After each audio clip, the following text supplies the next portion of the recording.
السلام علیکم ورحمۃ اللہ وبرکاتہ۔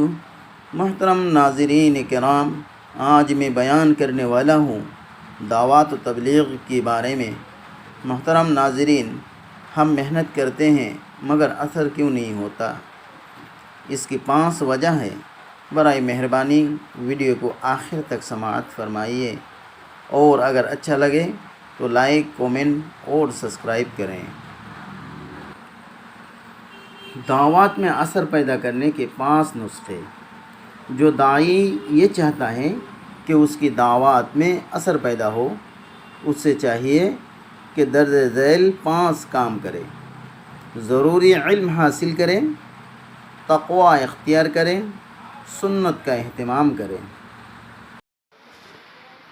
سارے دنیا کی انسانوں کے لیے بھیجا ہوا سمجھے، اور امت کا درد اس کے سینے میں ہو، کیونکہ اس وقت بہت سے اہل علم کے اندر پہلے 3 صفات تو ہیں، لیکن امت کا درد نہیں ہے۔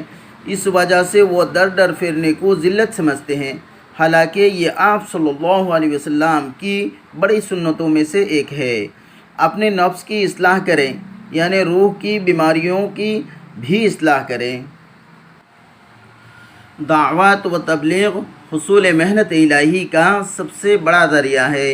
احادیث سے پتہ چلتا ہے کہ دنیا میں اللہ تعالیٰ کا سب سے زیادہ محبوب اور مقرب بندہ وہ ہے جو مخلوق کا تعلق خالق سے جوڑتا ہے، یعنی لوگوں کا تعلق اللہ سے جوڑنا یہ اللہ کی محبت حاصل کرنے کا سب سے بڑا ذریعہ ہے۔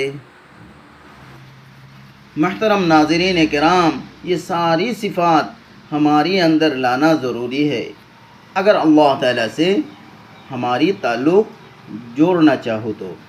دوستو، ویڈیو کو آخر تک دیکھنے کے لیے بہت بہت شکریہ، اور اگر اچھا لگا تو ضرور ویڈیو کو لائک، کومنٹ اور سبسکرائب کریں۔ خدا حافظ۔